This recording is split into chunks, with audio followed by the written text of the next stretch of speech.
para que podamos compartir, no sé qué pasó acá. Ahí está.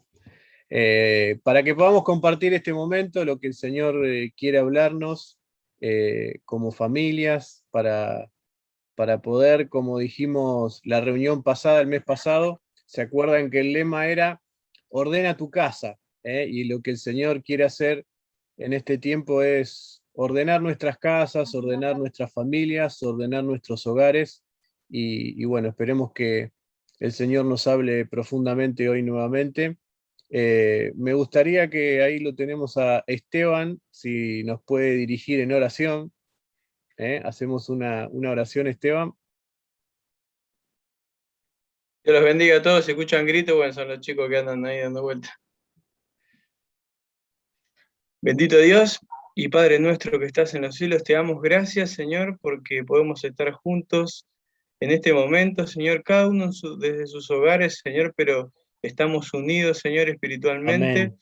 Gracias te damos, Señor, porque nos das este tiempo, porque podemos compartir tu palabra, Señor, porque tú nos puedes enseñar. Te pedimos, Señor, que en este momento que unjas a Fernando, Señor, que tú le has dado palabra para que Él nos los diga a nosotros, Señor. Así que danos un oído atento, Señor, a escuchar tu palabra, a aprender tus consejos, Señor, y también a ponerlos en práctica. Te damos gracias, Señor, por todo, te alabamos y te bendecimos para siempre. Amén. Amén, gloria a Dios. Bueno, damos gracias a Dios, gracias a los que se fueron conectando. Como decía esa canción que estábamos escuchando recién, mi casa y yo queremos adorar a Dios. Y uno de los puntos que el Señor en esta tarde quiere hablarnos acerca, ¿se acuerda? Bueno, como dije antes, de esto de ordena tu casa, este llamado que nos hace el Señor a ordenar nuestras casas para ver lo que estamos haciendo mal, para corregir. Y una de las cosas justamente es, el tema de hoy es la adoración familiar. Tema tan importante, tan necesario en este tiempo. Hablábamos la reunión pasada del tiempo en el que estamos viviendo, el tiempo de decadencia moral, espiritual, que se están viviendo, y muchas veces estamos preocupados por un montón de cuestiones que a veces son secundarias y en las cuales perdemos demasiado tiempo, y no nos damos cuenta de lo que realmente estamos necesitando para este tiempo que nos toca pasar, para este tiempo que nos toca vivir. Ahí toda esta decadencia moral y espiritual tienen sus orígenes, tienen sus causas, y mientras nosotros sigamos tapando o pensando que la respuesta está en otro lado y no está en nuestro hogar o en nuestra familia, generalmente no se va a poder solucionar. Cuando nosotros pensamos que ante todo lo que estamos viviendo, la responsabilidad siempre es de otro, llámese gobierno, llámese sociedad, llámese los líderes de la iglesia, y entre que no busquemos dónde está la solución en nosotros, seguiremos pateando problemas hacia adelante. Entonces, el Señor me hizo sentir que es necesario, es importantísimo poder ver este tema, el tema de la adoración familiar. ¿Qué está pasando? De por qué vemos tanto. Mire, hay una estadística que yo leía buscando, investigando, que creo que se aplica no solamente al general del mundo eclesiástico de la iglesia, sino que también nos toca a nosotros como iglesia. Hay un estudio que se hizo recientemente que dice que 3 de cada 5 jóvenes cristianos, o sea, el 60%, se desconecta de la vida de la iglesia, ya sea permanentemente o por un largo periodo de tiempo, después de los 15 años de edad. Son jóvenes que estuvieron activos durante su niñez, durante esta parte de la adolescencia, pero 3 de cada 5 después de los 15 años se desconecta. Y no significa que no viene más a la iglesia. Puede ser que esté en la iglesia, pero se desconecta de la vida de iglesia, no cultiva una relación personal con el Señor. Y bueno, esto nosotros lo vemos porque también pasa en nuestra iglesia, este momento que estamos viviendo. Muchos jóvenes, adolescentes, quizás a esta edad empiezan, quizás un poquito más adelante, cuando empiezan a tomar decisiones propias, y empiezan a desconectarse de la iglesia, empiezan a desconectarse de la relación con Dios, y muchas veces la causa, el motivo por esta, yo diría, falta de interés, falta de apego, falta de una comunión y una relación directa con el Señor, creo, y el Señor me hacía sentir, que el motivo está en el descuido que quizás hemos tenido en algo tan importante que siempre fue vital en la vida cristiana, que es la adoración familiar. Y cuando hablamos de adoración familiar se nos viene a la mente el culto familiar, ¿no? Que quizás muchos han en este tiempo cultivado esto, pero yo cuando hablo, y lo vamos a ver más adelante un poquito más detalladamente, cuando me refiero al culto familiar, al altar familiar, a la adoración familiar, no es simplemente el culto familiar, porque nosotros cuando decimos culto quizás le damos una formalidad, sino a lo más básico e importante, que es el compartir la palabra, orar juntos, cantar, alabar a Dios, escuchar a nuestros niños cantando, escuchar a nuestros niños cantando alabanzas, coritos en nuestras casas, que podamos tomar el tiempo de meditar la palabra juntos. Yo creo que se ha perdido esto que era tan vital y tan importante en la familia. Hay un pastor que se llama Joel Becke, que dice: como van las familias, va la iglesia, y como va la iglesia, va la ciudad donde se encuentra. Fíjense esta definición, que nosotros también la decimos muchas veces, porque la iglesia no es otra cosa que un conjunto de familias.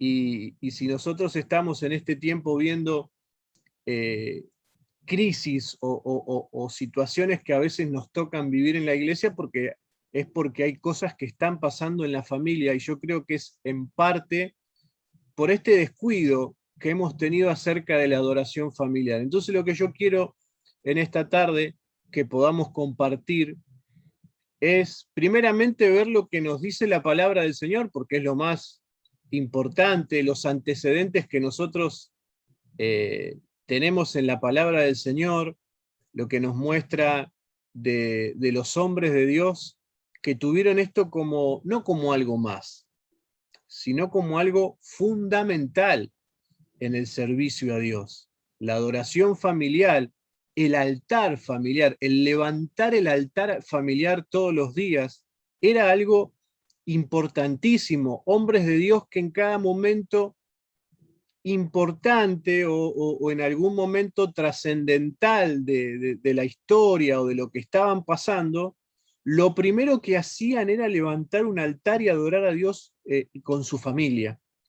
Era tan vital y tan importante porque, lo decíamos la reunión pasada, Dios al hombre no lo creó de manera aislada, no nos creó seres aislados que luego se fueron uniendo en familias. Dios al hombre lo creó en un entorno familiar. Dios nos creó en un entorno familiar, y el desarrollo del hombre siempre fue en comunidad, y esa primer sociedad, ese núcleo es la familia. Entonces,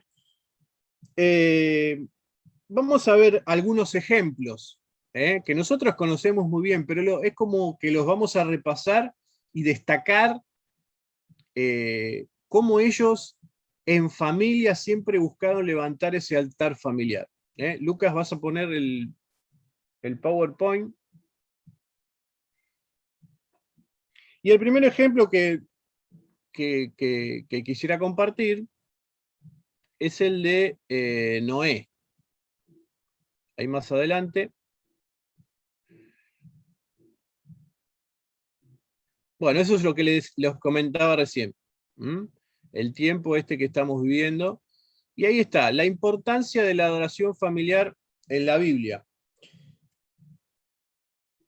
Dios, siempre lo decimos, Dios cuando quiso preservar a la raza humana, cuando se había desequilibrado todo, donde la creación ya había, la maldad había llegado delante de Dios, cuando Dios quiso preservar, no solamente preservó a Noé, que había hallado gracia ante los ojos de Dios, sino que preservó a Noé con su familia, eso lo sabemos perfectamente. El Señor quiso preservar a Noé con su familia. Y encontramos en Génesis, capítulo 8, versículo 18 al 20, imagino que tendrán Biblia, ¿no? Todos tendrán una Biblia. Sí. Bueno, Génesis, hola Emma, ¿cómo estás? Hola. Hola. Hola, Dios lo bendiga. Amén. Génesis 8:18 nos dice lo que ocurrió cuando Noé bajó del arca, ¿no? Dice, entonces salió Noé y sus hijos y su mujer y las mujeres de sus hijos con él. Todos los animales y todo reptil y toda ave, todo lo que se mueve sobre la tierra según sus especies, salieron del arca. ¿Y qué hizo? ¿Qué fue lo primero que hizo Noé? Noé edificó un altar a Jehová y tomó de todo animal limpio y de toda ave limpia y ofreció holocaustos en el altar. Y más adelante vemos lo que Dios le dice en ese pacto que hace Dios con Noé. Bendijo Dios a Noé y a sus hijos. No solamente lo preservó, no solamente que preservó la familia, sino que levantaron ese altar, bendijeron al Señor y el Señor los bendijo a él y a sus hijos. Y les dijo, fructificad y multiplicaos y llenad la tierra. El mandato y el propósito de Dios no era solo con Noé, sino que era con Noé y con su familia. Ellos tenían una tarea que llevar adelante y quedó representado en ese altar que levantaron, y la bendición vino sobre él y vino sobre su familia. Más adelante encontramos a Abraham, otro ejemplo de que siempre que Abraham llegaba a un lugar, bueno, nosotros sabemos que Dios le ordenó a Abraham que salga de su tierra y de su parentela, y Abraham se dirigió a un lugar desconocido, donde no tenía un rumbo, donde no sabía el destino de donde iba a llegar. El Señor lo envió, y a cada lugar que Abraham llegaba, lo primero que hacía era levantar el altar, era levantar un altar familiar, porque él con su familia levantaba el altar. Encontramos en Génesis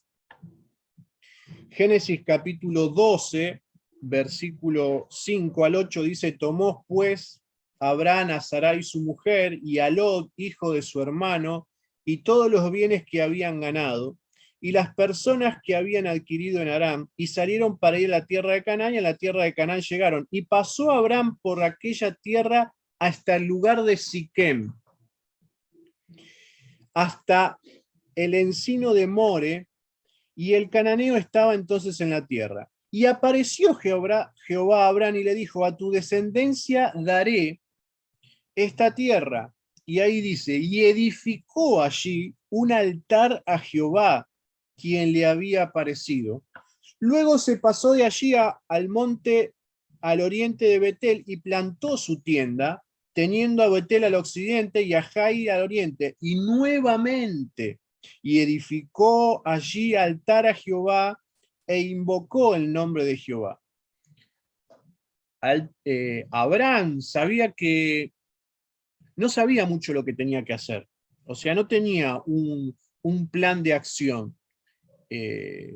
Porque el Señor lo envió sin decirle claramente lo que iba a hacer. Le dio el objetivo, tu descendencia, aquella visión, tu descendencia será incontable, en ti serán benditas, ¿se acuerdan? Siempre lo repetimos, en ti serán benditas todas las familias de la tierra, pero no tenía algo concreto para hacer. Pero lo que sí Abraham tenía como concreto era que cada lugar que llegaba tenía la necesidad de levantar un altar familiar.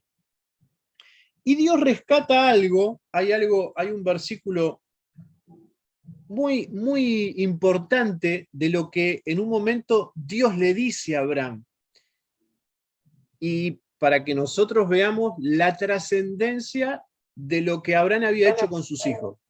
Fíjense, Génesis 18, 19, es el pasaje donde Dios le cuenta a Abraham lo que va a hacer con Sodoma. Abraham intercede, ¿se acuerdan? Es el pasaje donde Abraham intercede por Sodoma. Pero fíjense lo que dice en el versículo 17. Y Jehová dijo, ¿encubriré yo a Abraham lo que voy a hacer? Habiendo de ser Abraham una nación grande y fuerte, y habiendo de ser benditas en él todas las naciones de la tierra. Y fíjense lo que dice el 19. Porque yo sé que mandará a sus hijos y a su casa después de sí, que guarden el camino de Jehová, haciendo justicia y juicio, para que haga venir Jehová sobre Abraham todo lo que ha hablado acerca de él. Jehová diciendo de Abraham, yo sé que él se va a encargar de que sus hijos, de que su descendencia ande en los caminos del Señor. Fíjense la confianza que Dios tenía, que Abraham había sembrado, para que Dios pueda decir científicamente, Abraham ha puesto como fundamento y como importante el crecimiento espiritual de su familia, el crecimiento espiritual de sus hijos, se ha puesto como objetivo que las generaciones que siguen, que sus hijos anden en el camino de Dios. Eso es lo que Abraham pudo cultivar a través de poner a Dios como fundamento, y que lo más importante que tenía que hacer cuando llegaba a un lugar era edificar ese altar familiar, que no era solamente un símbolo de levantar, sino que era consagrar a Dios, él y su familia, ese momento, ese tiempo, consagrarse al Señor. Después pasamos a Isaac, y fíjense cómo el legado se va pasando. Fíjense cómo el legado va siguiendo a las generaciones que siguen. Isaac hace lo mismo que hacía Abraham. Cuando llega a Berseba, vamos a Génesis 26, 23 al 25, dice, y de allí subió a Berseba, está refiriéndose a Isaac, y se le apareció Jehová aquella noche, y le dijo, yo soy el Dios de Abraham, tu padre, no temas, porque yo estoy contigo, y yo te bendeciré, y multiplicaré tu descendencia por amor a Abraham mi siervo. Y fíjense lo que hizo Isaac. Dice, y edificó allí un altar, e invocó el nombre de Jehová, y plantó allí su tienda, y abrieron allí los siervos el lugar de Isaac un pozo. ¿Qué significa? ¿Qué hizo Isaac? No es que dijo, bueno, vamos a quedarnos acá, vamos a levantar la tienda y después vemos qué hacemos, a ver si nos queda tiempo, edificamos un altar. Después de que nos pongamos bien, edificamos un altar. No. Isaac lo primero que hizo fue edificar el altar. Y es significativo que la palabra de Dios dice que edificó el altar y luego plantó la tienda, luego se estableció, luego se acomodó, como para ver que lo que había aprendido y lo que él sabía claro, que lo fundamental y lo más importante era primero el altar para Dios, lo primero el altar familiar, después vemos dónde nos acomodamos, después vemos si plantamos la tienda o si el Señor nos envía a otro lado, pero primero vamos a hacer el altar, primero vamos a adorar a Dios, primero vamos a ofrecerle sacrificios a Dios, vamos a consagrarnos al Señor, y luego hacemos todo lo que después depare el trajín del día. ¿Qué diferencia es esto muchas veces a lo que nosotros nos toca? Y lo que muchas veces nosotros, y tenemos que sincerarnos, y yo me pongo en primer lugar, dejamos esto para lo último, primero tenemos un montón de cuestiones que hacer.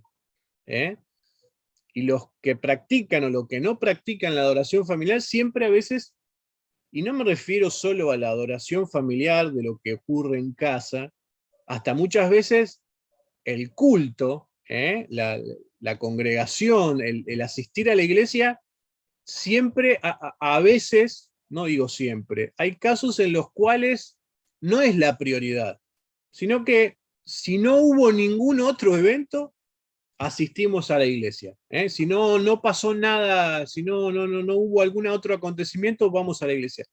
Y eso es lo que nosotros tenemos que tratar de buscar y de tomar estos ejemplos, de ver lo fundamental y lo trascendente que era el altar familiar.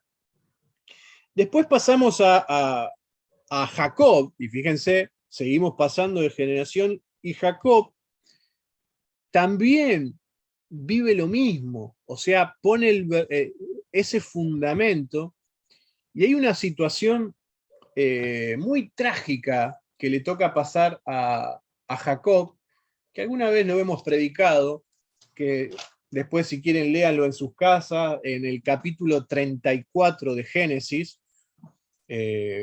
una situación tremenda, porque la hija de Jacob es deshonrada, en un lugar, se estaciona en un lugar donde, esto ocurre después de que Jacob se encuentra con Esaú, se estaciona en un lugar donde Dios no le había dicho que se estacione, que haga su morada ahí. Bueno, ahí ocurre un hecho tremendo, su hija es deshonrada, los hijos de Jacob van a vengar la deshonra de su hija, una situación terrible, después tienen que salir corriendo de ese lugar, tienen que ir escapando de ese lugar. Llegamos al capítulo 35, y ahí Dios habla con Jacob.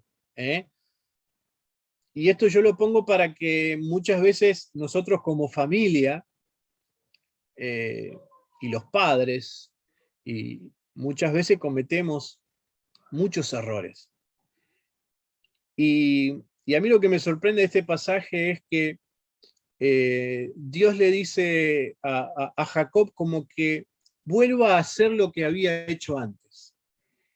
Es como volver a foja cero. Él, en un lugar que para él era muy representativo, que era Betel, que para Jacob Betel representaba el lugar de la presencia de Dios, el lugar donde Dios le había revelado, donde Dios se había aparecido. Betel era muy significativo para él. Entonces, después de esta tremenda macana que se mandan y esta situación tan terrible, en el capítulo 35 dice, Dios dijo a Jacob, levántate y sube a Betel.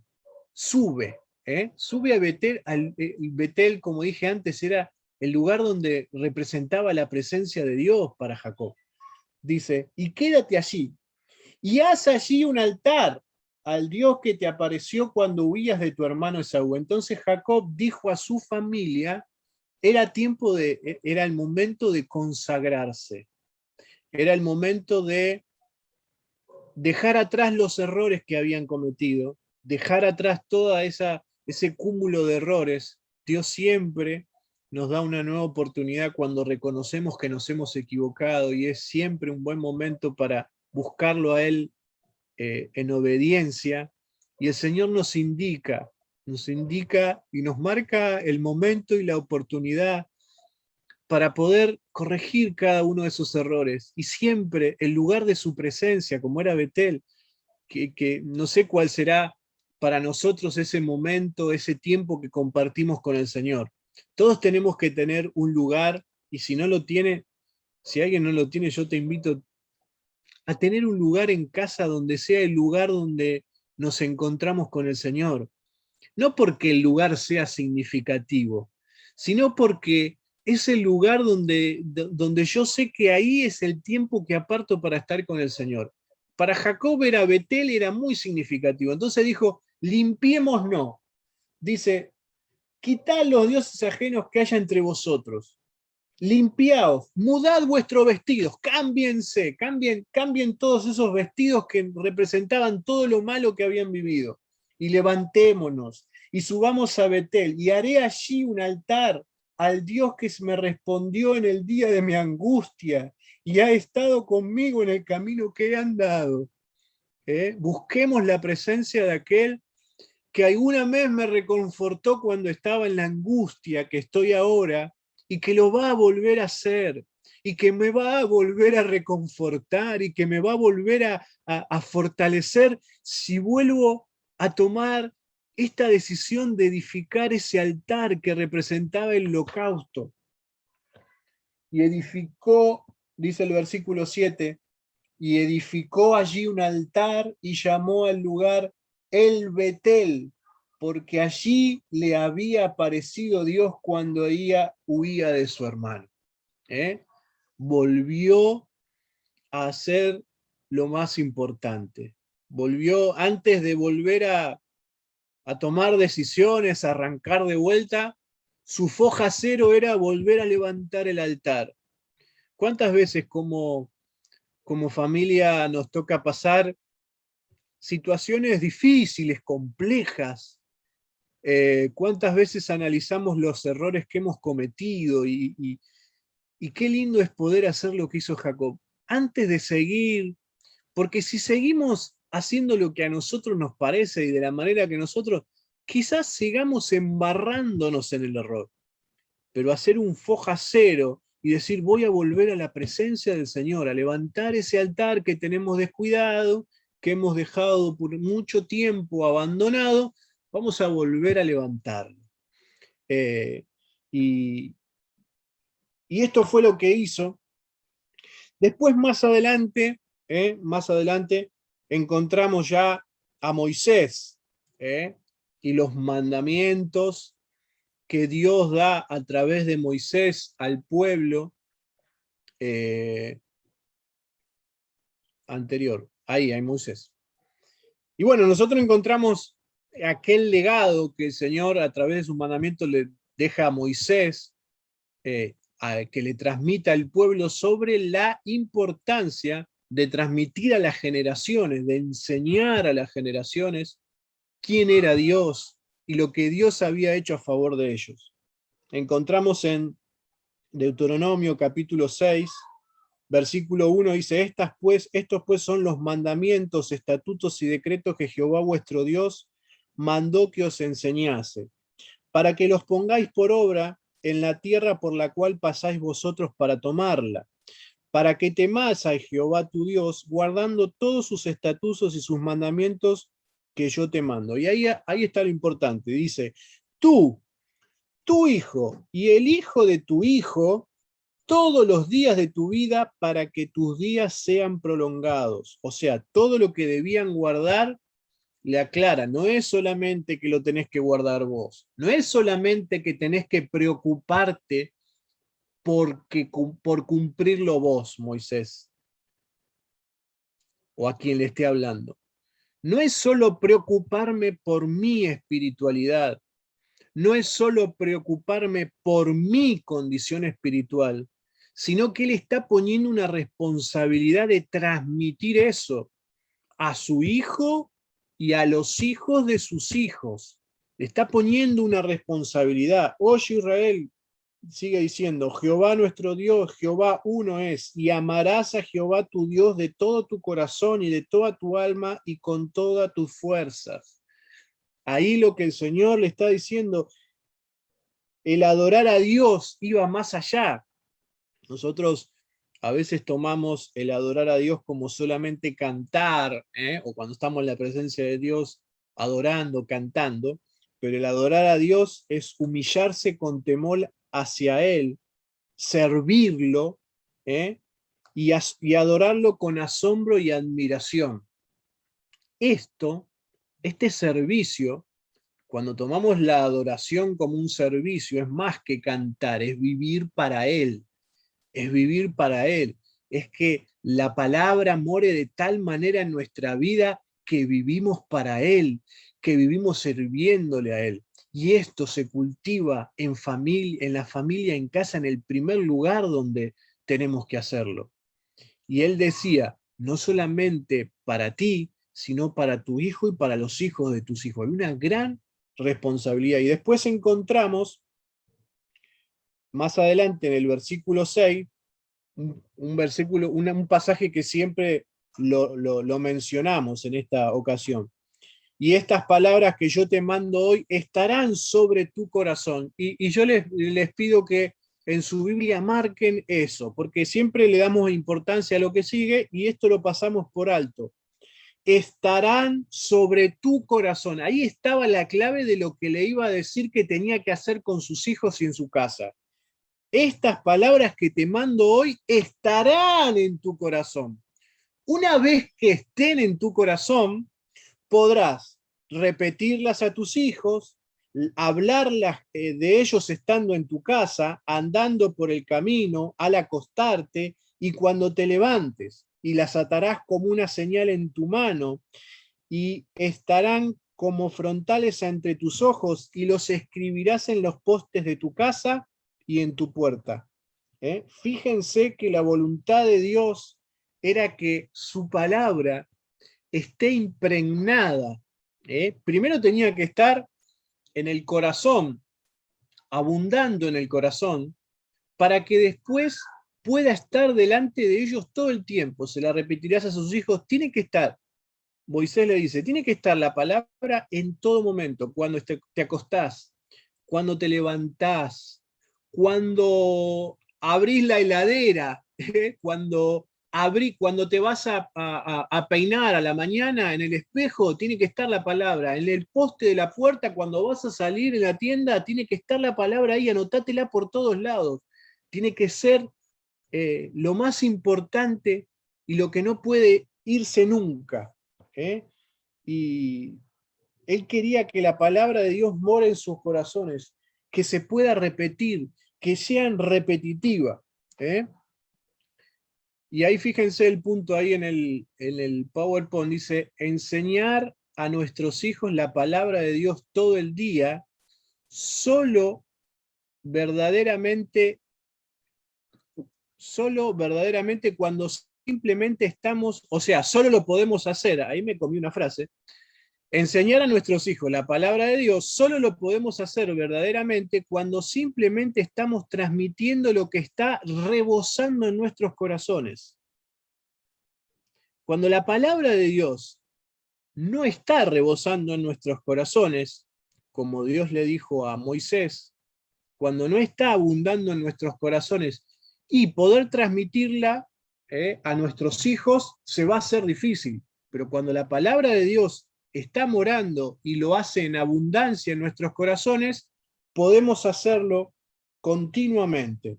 Y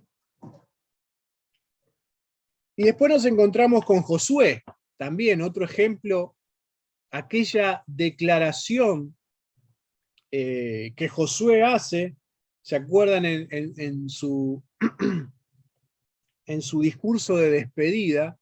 Ustedes escojan a qué Dios quieren servir, a qué Dios van a adorar, pero esto está en Josué 24:15, pero yo y mi casa serviremos a Jehová. Ahí la palabra servir puede ser traducida en el hebreo como adoraremos a Jehová. Fíjense nuevamente esta relación entre adorar y servir, no es simplemente un acto de adoración, sino es una forma de vida. A eso se está refiriendo el original en hebreo. Nosotros serviremos a Jehová, entregaremos nuestra vida a Jehová. No está haciendo algo opcional, sino que está hablando de una adoración diaria que formaba parte, que iba a formar parte continua de su vida diaria. Y encontramos más adelante en una declaración que hace la palabra de Dios que esto se llevó a cabo, porque él lo está diciendo en su discurso de despedida. Él en el último discurso que da el pueblo dice, yo y mi casa serviremos a Dios, porque él está dejando un legado para las generaciones que venían. Y encontramos en Josué 24:31 que dice, y sirvió Israel a Jehová todo el tiempo de Josué, y fíjense, y todo el tiempo de los ancianos que sobrevivieron a Josué. O sea, significa que Josué, esa declaración que dijo, ustedes escojan a quién van a servir, yo y mi casa serviremos a Jehová, los que escucharon ese discurso lo tomaron como propio, y dice que los ancianos que estaban en presencia, los ancianos que sobrevivieron a Josué, sirvieron también a Jehová y sabían todas las obras que Jehová había hecho por Israel. Sabían, porque Josué, esta declaración que hace al final, yo y mi casa serviremos a Jehová, él había tomado la responsabilidad de que nadie en su casa ni en su generación desconozca quién era Dios. Y hay un pasaje de la Escritura que a mí, cada vez que lo leo, me da mucho temor de lo que pasó después de que esa generación pasó. Está en Jueces capítulo 2, versículo 10. Es uno de los pasajes que más me asusta, que más me da miedo. Dice, y toda aquella generación también fue reunida a sus padres. Todo eso que dijimos que los que habían sobrevivido a Josué y sabían perfectamente quién era Dios, y se levantó después de ellos otra generación que no conocía a Jehová ni la obra que él había hecho por Israel. Esto es muy triste. Esto realmente es uno de los versículos más tristes que tiene la Biblia. Se levantó una generación que no conocía la obra que Jehová había hecho. Se interrumpió ese hablar de lo que Dios había hecho, ese contarle al que viene quién era Dios. Lo que Dios no quería que pase, pasó. Se levantó una generación. La primera generación se había comprometido a servir a Dios, a contarle a sus hijos quién era Dios, pero en un momento eso se cortó. Y hay una interrupción y se vino una generación que no sabía quién era Dios, ni la obra que Jehová había hecho por Israel.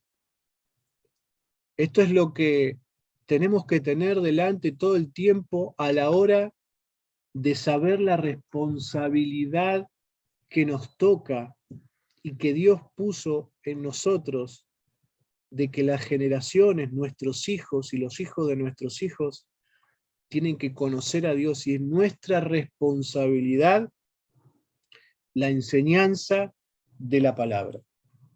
Y después, ya para ir terminando, en el Antiguo Testamento encontramos un hecho que le ocurre a David, ya siendo más adelante, cuando David trae el arca a Jerusalén. Ahí está David. Cuando David trae el arca a Jerusalén, dice, metieron pues el arca de Jehová y la pusieron en el lugar. Estoy en 2 de Samuel capítulo 6, versículo 17. En medio de una tienda que David había levantado, y sacrificó David holocaustos y ofrendas de paz delante de Jehová. Esto lo hace delante de todo el pueblo, lo hace para todo el pueblo.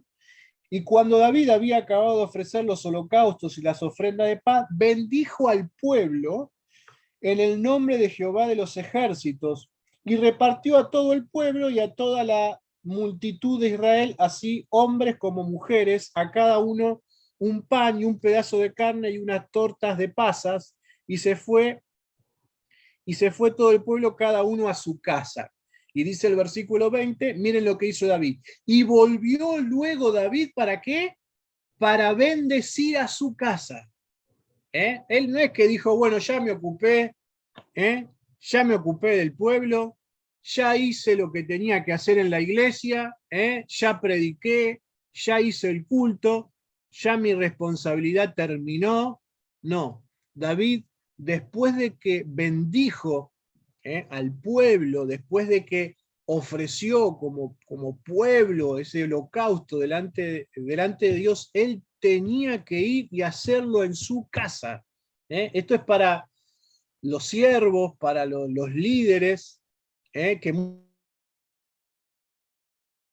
muchas veces pensamos que nuestra responsabilidad es con la iglesia nada más. Y a veces, y nos toca, y hago mea culpa, a veces nos ocupamos tanto de la iglesia, y pensamos que eso nos quita la responsabilidad de lo que pasa en nuestra casa. David, después de que hubo hecho lo que tenía que hacer con el pueblo, fue y la bendición tenía que llegar a su casa y tenía que ocuparse del altar familiar en casa. Que el Señor nos ayude. Fíjense ahí, dice, para bendecir a su casa. La importancia de la trascendencia, de lo que el altar familiar tiene que representar para cada uno de nosotros. Vamos más adelante y encontramos también, porque esto no es solamente del Antiguo Testamento, en el Nuevo Testamento Jesús se ocupó, ¿se acuerdan del caso de Zaqueo? Hoy ha llegado la salvación a esta casa. Cuando Jesús visitó, fue a la casa de Zaqueo y Dios bendijo la familia.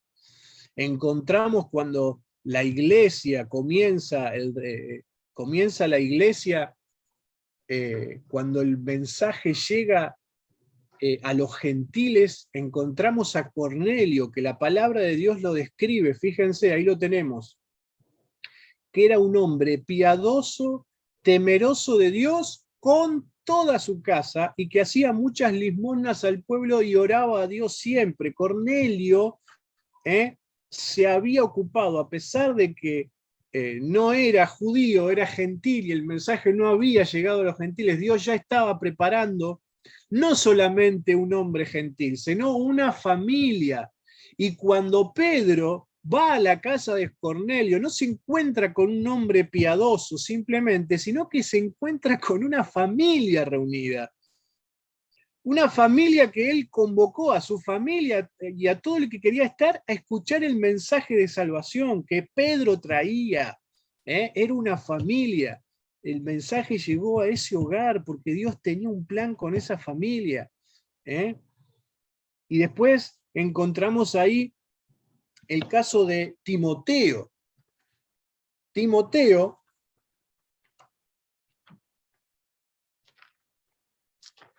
también evidencia lo que decíamos, segunda de Timoteo. Pablo le escribe a Timoteo, ahí lo tenemos, segunda de Timoteo 1:5. ¿Qué pasó con Timoteo, con este quien fue un gran siervo de Dios? Dice, trayendo a la memoria la fe no fingida que hay en ti, la cual habitó, fíjense la palabra, la fe que habitó, que hizo morada. ¿Se acuerdan cuando hablábamos de Moisés? Que la palabra de Dios tiene que estar sobre nuestros corazones, tiene que abundar en nuestros corazones. Bueno, aquí hay un caso patente. Timoteo es el resultado de lo que Dios había hecho en su madre y en su abuela, que primero habitó en tu abuela Loida y en tu madre Eunice, y estoy seguro que en ti también.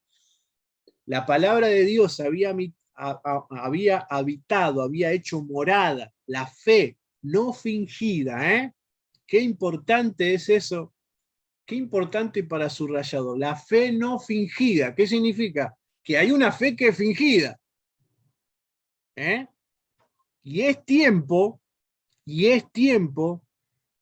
de que busquemos lo genuino. Ya no es tiempo de jugar al evangelio en el sentido de buscar cosas fingidas. Ya es tiempo de dejar de fingir con apariencias y con un montón de cosas que a veces lo único que transmitimos son tradiciones, son costumbres, son formas de fingir en lugar de doctrinas. A veces lo que transmitimos, y esto nos pasa a todos. En lugar de transmitir una fe genuina, transferimos formas de fingir que somos cristianos. Pero Loida y Eunice lo que habían transmitido era lo genuino, lo que estaba arraigado en el corazón, y fue lo que pudo transformar la vida de Timoteo para ser un siervo de Dios. Y después encontramos en el capítulo 3, versículo 15, que dice, en el 14 dice, pero tú persiste en lo que has aprendido y te has persuadido, sabiendo de quién has aprendido. Fíjense el trabajo que habían tomado esta madre, y primero su abuela y después su madre, y se fue transfiriendo. Y él se persuadió, significa que se ocupó en que eso haga raíz en su vida. Y que desde la niñez ha sabido las sagradas escrituras, las cuales te pueden hacer sabio para la salvación por la fe que es en Cristo Jesús. Ahí está en Timoteo el ejemplo perfecto de lo que habíamos visto antes. Esa palabra que tiene que morar en nuestros corazones. Hermanos, si queremos ser padres fieles para guiar a nuestras familias en la adoración como Dios ordena, debemos tener la palabra de Dios tan profundamente grabada en nuestros corazones que no podamos evitar hablar de ellas. Eso es lo más importante, que esté tan arraigada en el corazón. Hay un escritor que dice, debemos ser como esponjas. Cuando nuestros hijos se topen con nosotros, deberían empaparse de Dios. Si llegáramos a este ideal de estar tan empapados de las cosas de Dios, de la palabra de Dios, de la oración, de la comunión con Dios, cuando nuestros hijos se topen con nosotros, se van a encontrar con Dios de manera indefectible. Y entonces, todos estos ejemplos nos llevan a considerar que la adoración familiar y el compartir la palabra de Dios en familia y adorar a Dios en familia es vital, es importante.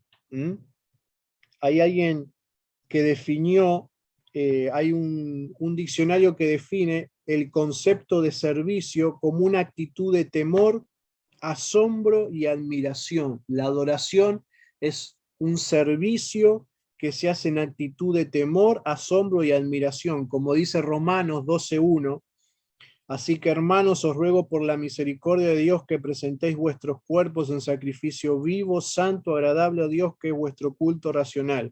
El punto esencial es que nuestra vida debe ser un continuo acto de adoración. Nuestra vida tiene que ser un continuo acto de adoración. Y como de manera práctica, para que esto sea una realidad, y no importa si lo venimos haciendo o no lo hacíamos, yo quiero invitarlos a que podamos temar a que la práctica de la adoración familiar sea algo diario en nuestra vida. Como dije antes, no tenemos que pensar en tener un culto familiar todos los días. Es hermoso poder practicarlo, pero sí debemos tener nuestro altar diario. No tiene que ser más de 15 o 20 minutos, si, como en mi caso, tenemos niños. No, yo no me voy a poder, no me puedo poner a predicarle a Ciro, porque imagínense lo que puede llegar a terminar eso, ¿no? Predicarle a Ciro 1 hora, imagínense lo que puede llegar, o los que tienen chicos, o mismo los que tienen adolescentes. Pero no se requiere más que 10, 15 minutos para levantar un altar a Dios todos los días, y que sea una cita impostergable, que busquemos un lugar en casa donde nos vamos a reunir, donde nos vamos a no sé si a la mañana, no sé si a la noche, en el momento que ustedes más lo prefieran, para reunirnos a orar juntos. Lo primero es la instrucción de la palabra, que no puede faltar. Tener la posibilidad, en el caso de que quizás son más grandes todos, tomar un libro de la Biblia e ir leyéndolo todos los días, de a 10, de a 12 versículos, un capítulo por día, leerlo, interpretar entre todos lo que Dios quiere decir. Los que tienen niños, los que tenemos niños, qué bueno poder comenzar quizás por las historias, que a veces son los que más lo atraen a los chicos, pero no tenemos que contar historias simplemente para que ellos piensen que la Biblia es un libro de cuentos o de historias, sino que tenemos que entender que la palabra de Dios es el libro de la historia de la redención. Y que cualquier historia que nosotros podamos contarle a nuestros hijos tienen que siempre tener el reflejo en el Evangelio de Cristo. Todo lo podemos conectar con el Evangelio de Cristo. No es cuestión de simplemente contar historias. Recuerden, estas palabras estarán en tu corazón y las repetirás a tus hijos. Y a veces tenemos excusas que a veces podemos poner, y una de ellas es, no, pero yo no conozco mucho de la palabra, no tengo un conocimiento muy asiduo de la palabra, no soy predicador, yo no conozco la palabra, pero eso no es excusa. Fíjense este detalle. Cuando Dios le dice a Moisés cuando ordena al pueblo, le repetirás a tus hijos, ellos venían de 430 años de esclavitud y no eran muy teólogos. Es más, me animo a decir que muchos no sabían ni leer ni escribir, pero aún así la palabra la tenían que repetir. Significa que para poder compartir la palabra en nuestro entorno familiar no necesitamos ser teólogos.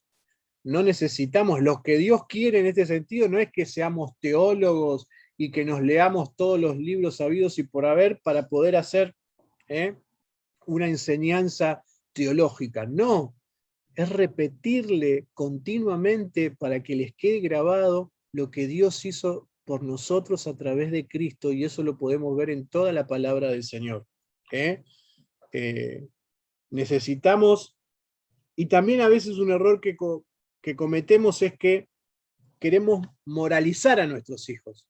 Queremos enseñarle la moral en lugar de enseñarle la palabra de Dios. Entonces, a veces repetimos frases que no son muy bíblicas, y que decimos Dios se va a enojar o Dios te va a castigar por esto, y un montón de cosas que apelamos a que tengan miedo de hacerlo, aunque debemos enseñar lo que es el pecado y las consecuencias, pero lo que más tenemos que enseñarle a nuestros hijos es la gracia de que si nos equivocamos tenemos la posibilidad de arrepentirnos y que Él nos va a perdonar. Qué lindo aplicar esto en cada experiencia de la vida diaria, cuando estamos con nuestros hijos, en cada momento, poder expresar esto, poder expresar que cada circunstancia de nuestra vida, a veces cuando leamos la palabra de Dios podemos relacionarlo con alguna situación que nos tocó vivir en nuestra vida, para que ellos puedan ver que la palabra de Dios no es un libro de cuentos, sino que tiene aplicación en nuestra vida, en lo que a nosotros nos pasa, en lo que le pasa quizás a un amiguito, o que le pasa a otra familia, o lo que pasa en la iglesia.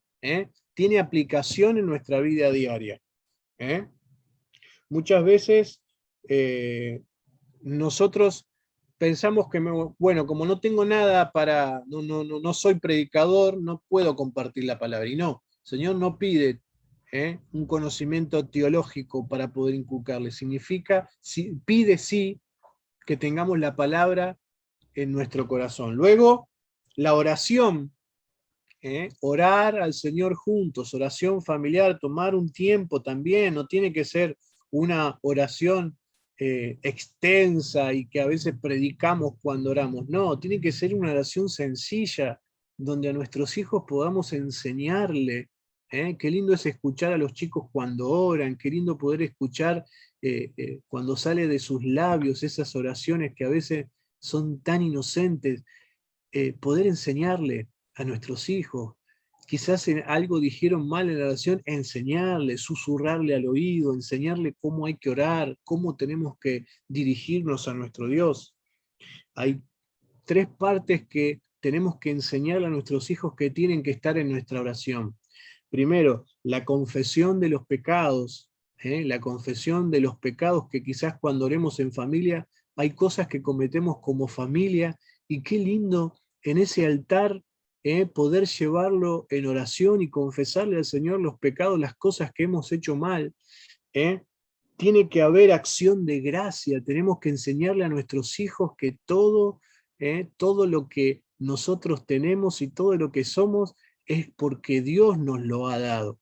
Que la bondad de Dios es patente en nuestra vida, que si nuestros hijos pueden tener un alimento en su mesa todos los días, si pueden tener el desayuno, el almuerzo, la merienda, la cena, los que pueden, decir que eso es bondad de Dios, porque muchas veces nuestros chicos dan todo por sentado, como que todo ocurre naturalmente, y es Dios el que lo provee. Entonces, qué importante es que en la oración le enseñemos a nuestros hijos a dar gracias a Dios, que le enseñemos a que cualquier necesidad que tengan, por más pequeña que a nosotros nos parecen, poder decirle que tienen que pedirle a Dios, aunque sea un examen que tengan en el colegio, aunque sea algo tan pequeño e insignificante que podría saber que todo, como dice su palabra, sean conocidas todas vuestras peticiones con ruego delante del Señor. Cada una de las necesidades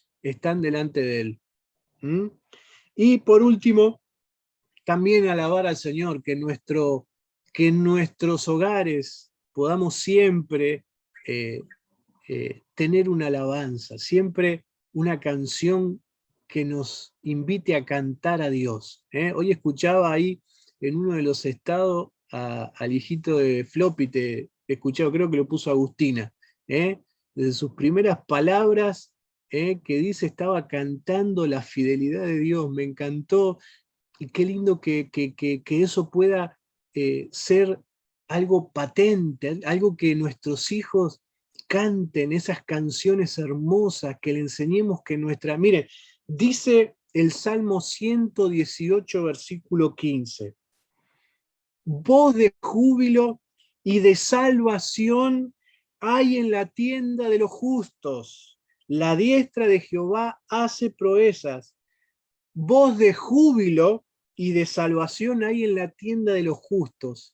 Cuando iban caminando en el campamento, cuando alguien iba caminando en el campamento en Israel, cuando estaban ahí todas las tiendas ahí acampando, se podía escuchar la voz de júbilo de que Dios, de que en las tiendas se cantaba y se adoraba a Dios. ¿Cómo hemos perdido eso? Hemos perdido eso, que en nuestro hogar lo que suene sea siempre alabanzas a Dios, y que ello pueda estar en los labios de nuestros hijos, que puedan estar la alabanza en el labio de nuestros hijos continuamente.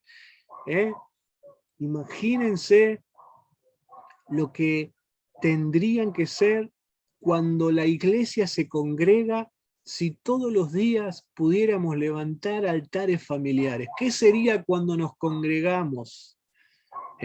Si nuestros hijos no van a la iglesia como algo que el servicio a Dios es solamente 1 hora por semana. A veces nuestros hijos están mirando al techo como en un lugar desubicado porque no saben lo que está pasando.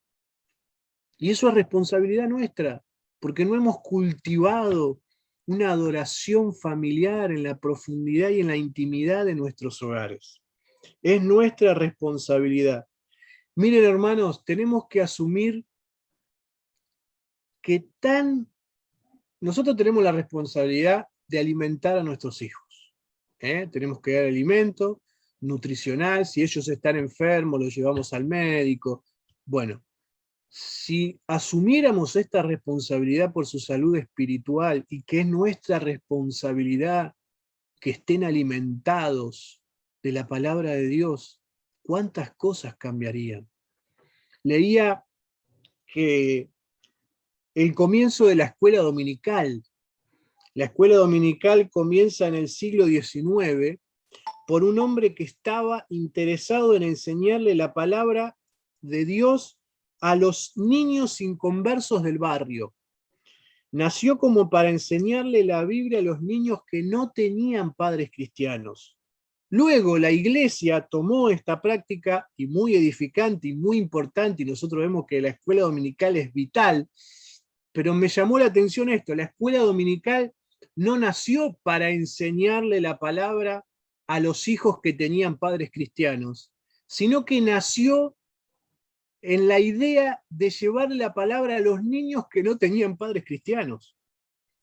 Esto resalta que la escuela dominical debería ser un complemento de la nutrición de nuestros hijos y no ser la única nutrición y la única noción que tengan nuestros hijos de la palabra de Dios. No podemos cargar las responsabilidades en las maestras de la escuela dominical del crecimiento espiritual de nuestros hijos, menos de nuestros adolescentes y nuestros jóvenes. Es nuestra responsabilidad. No es algo que la iglesia tenga la responsabilidad de nutrir a nuestros hijos en su crecimiento. Es nuestra responsabilidad. Si tomamos responsabilidades como estas, esas estadísticas que vimos al principio van a cambiar. Y como nosotros estamos viviendo en crisis, como dije antes, hay crisis moral y espiritual en la sociedad. Y hay crisis espiritual en nuestras iglesias, y hay crisis espiritual en nuestra iglesia. Las cosas que vemos y escuchamos hablan de que hay una decadencia espiritual preocupante. ¿Y qué hacemos por esto? ¿Qué hacemos cuando vemos la degradación de la sociedad? Podemos acusar a los gobiernos, podemos quejarnos de que la corrupción, de que las leyes que aprueban, podemos ver que la responsabilidad siempre es del que gobierna o del otro. Cuando vemos situaciones tristes en la iglesia, podemos discutir si el anciano esto, si el anciano aquello, si las costumbres de la iglesia, si lo que se inculca, lo que se deja de inculcar, y podemos pensar que siempre la solución está en la vereda de enfrente, o podemos sencillamente empezar por nuestra casa. Empezar por edificar ese altar que está en algunos lugares arruinado, o que quizás nunca se ha levantado. Podemos tomar hoy esta responsabilidad y decir, esto cabe en cada uno, no vamos a hacer, no vamos a ir casa por casa a ver si lo están cumpliendo o pedirnos que nos graben su altar familiar. Pero yo me gustaría invitarlos a que podamos comenzar con esto, y yo sé que las cosas van a cambiar. Yo sé que puede traer un gran avivamiento a las familias y a la iglesia. Que las cosas que estamos viendo y escuchando pueden empezar a cambiar si nosotros tomamos decisiones importantes de puertas para adentro. No nos olvidemos, ordena tu casa. Es lo que el Señor nos está haciendo sentir y es lo que compartimos. Ordena tu casa. No es tiempo de lamentarnos por lo que hemos hecho y llorar y estar y diciendo, no, pero ¿cómo hice? Me equivoqué esto, me equivoqué lo otro. De mirar lo que hemos hecho y de continuamente maltratarnos a nosotros mismos o que haya remordimiento. Si el Señor lo habla, es porque quiere que a partir de ahora podamos mirar hacia adelante y, ¿por qué no?, pedirle perdón al Señor pedirle perdón al Señor. Si lo hemos descuidado, si no lo hemos hecho, pedirle perdón al Señor y pedirle que el Señor nos ayude, nos acompañe, a que podamos tomar a partir de hoy esta responsabilidad y sentir el peso de la responsabilidad que está sobre nosotros. Qué lindo que sería que a partir del mes que viene, cuando nos juntemos, alguno pueda decir: empecé a experimentar esto en casa y las cosas empezaron a cambiar. Las cosas empezaron a cambiar. Porque cuando Dios toma el primer lugar y dejamos de decirlo como una frase, ¿cuántas veces decimos el Señor es el primero en nuestra casa, pero nunca lo tenemos en cuenta para ninguna decisión y para nada de lo que hacemos? Solamente es una frase que sale de la boca para afuera. Pero si podemos, con este simple, acuérdense, no más de 10 o 15 minutos por día puede hacer una transformación gloriosa. Y el Señor puede llevarnos a vivir cosas hermosas. Damos gracias al Señor por esto. No sé si el anciano Daniel o el anciano Samuel quieren decir algo o despedirnos con una oración.